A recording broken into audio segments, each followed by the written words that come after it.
Hola chicos, soy el profesor Todo Sencillo y voy a hablar de la estructura y organización de los virus, de las partículas virales, que son la parte que recubren el ácido nucleico.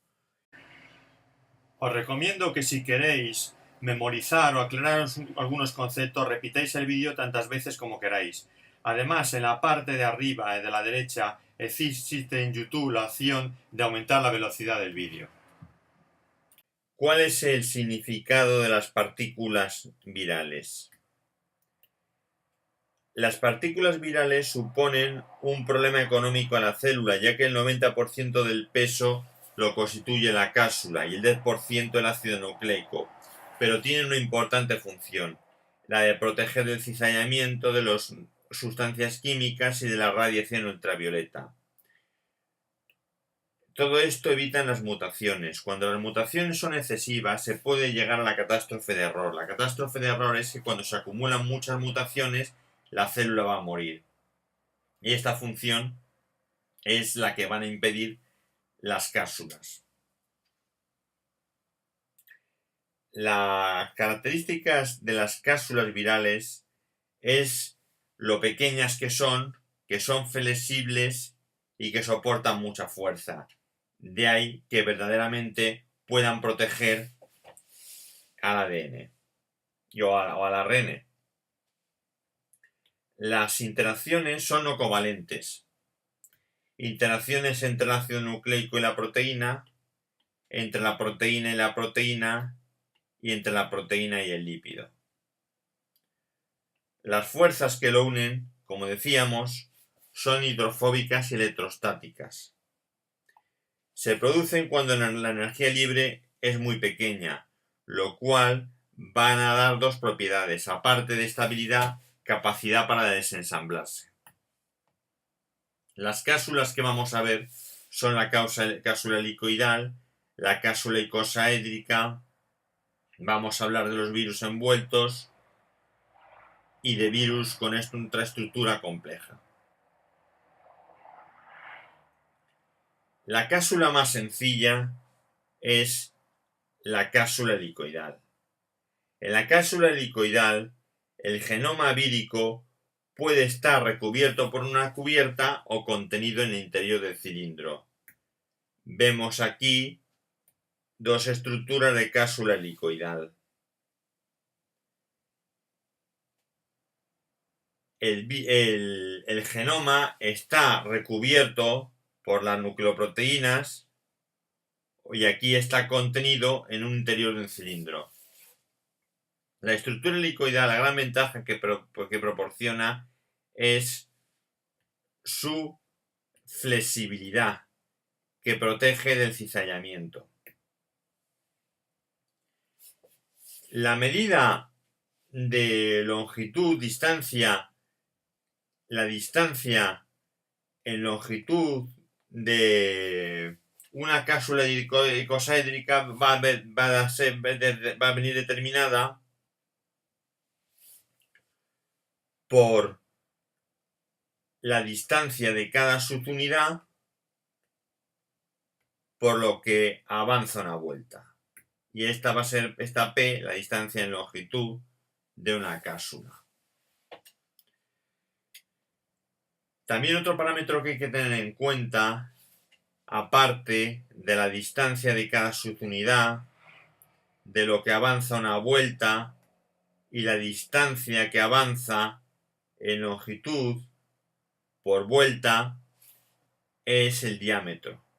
El diámetro es de 75 nanómetros y de 180 nanómetros de largo, por ejemplo, para el virus de la estomatitis vesicular. Ahora vamos a hablar de la cápsula icosaédrica. La cápsula icosaédrica es la que mejor aprovecha el espacio para guardar el ADN o el ARN. Está formado por subunidades formando una estructura hueca. La estructura icosaédrica perfecta es la que tiene 20 caras.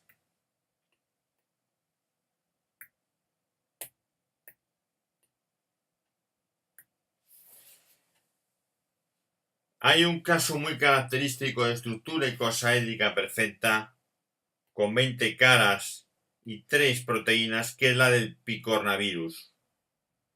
O sea, que tiene 60 monómeros, 60 proteínas.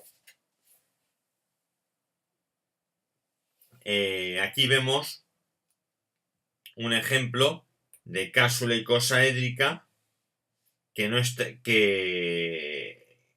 está en contacto con el exterior, y aquí una cápsula icosaédrica que está envuelta por un virus. Como podemos decir, las cápsulas helicoidales y las cápsulas icosaédricas también pueden estar envueltas.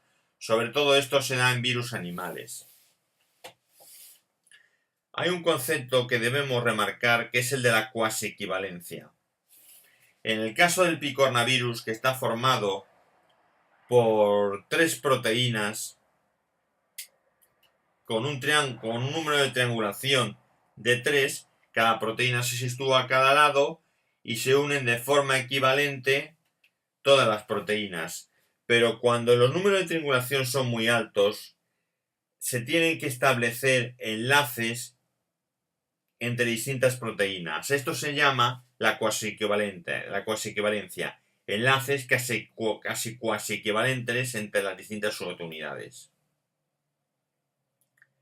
Otro concepto es el número de triangulación, el número de proteínas que hay por triángulo, que está determinado por la fórmula de T igual a F cuadrado por P, siendo F cuadrado el número de divisiones de cada triángulo y P, mediante una fórmula que se ajusta viendo los ejes del triángulo, h cuadrado más hk más k cuadrado. No vamos a entrar en ello, pero sí decir que cuando tienen un número de 1 o 3, se puede formar un icosaedrio regular cuando P es 1 o 3.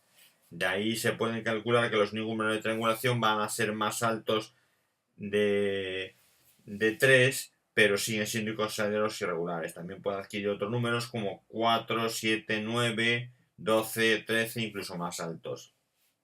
El picornavirus como lo hemos comentado anteriormente, es un caso de estructura icosaédrica de 20 caras con número de triangulación de 3 proteínas que son equivalentes entre ellas. Se unen unas con otras las equivalentes. Vamos a hablar ahora de los virus envueltos. Los virus envueltos son aquellos que están recubiertos por una envoltura lipídica, por una bicapa lipídica. La bicapa lipídica se adquiere al salir de la célula por gemación. Esto va a implicar que las cápsulas de los virus lipídicos, los virus envueltos, tengan que salir por gemación o por lisis. Estas membranas lipídicas se pueden adquirir en las membranas celulares, en el Golgi o incluso en el núcleo. Pero una cápsula lipídica desnuda completamente no podría hacer que el virus viviese. El virus tiene que estar recubierto de proteasas, de proteínas, como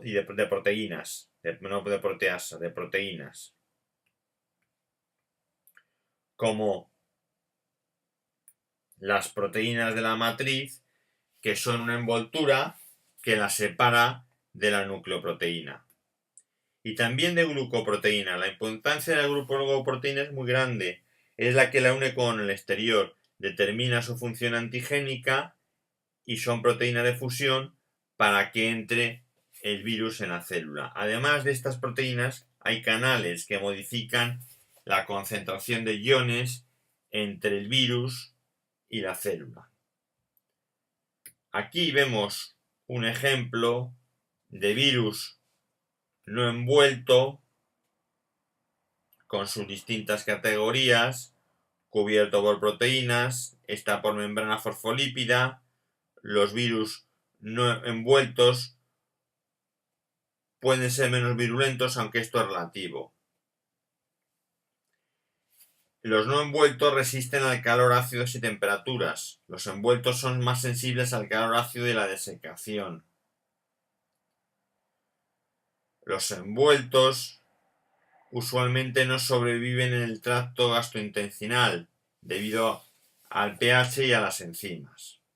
Bueno, vemos una serie de características. Ahora vamos a hablar de los virus con estructura compleja, centrándonos en el posvirus. El posvirus es un virus de gran tamaño, de unos 200 a 400 nanómetros, que se observaba también de forma pequeña en el microscopio óptico, en la linfa se observaba. Está formado, aquí como vemos en el dibujo, de fuera adentro, por capas de lípidos y proteínas que se forman en el retículo endoplásmico. Estas son las capas de lípidos y proteínas que se forman en el retículo endoplásmico. Estas capas de lípidos y proteínas rodean al core y a los cuerpos laterales. El core lo vemos dibujado aquí, el core aquí, el core aquí, está dibujado aquí por una envoltura del core en forma de ladrillo.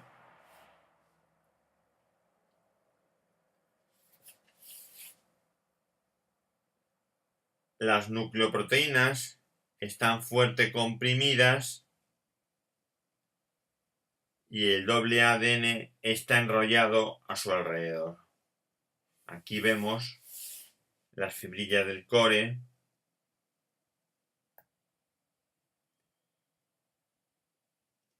y la envuelta del core, en el que el ADN se enrolla a su alrededor. Esto de aquí son los cuerpos laterales. La característica más característica de un virus de estructura compleja es que las membranas están formadas, hay varias membranas y están formadas por lípidos y proteínas que se forman en el retículo endoplásmico. También vemos como la cápsula, el core, tiene formas distintas. Si este vídeo os ha gustado, podéis darle me gusta, compartir y seguirme en más vídeos que tengo de esta y de otras materias. Muchas gracias.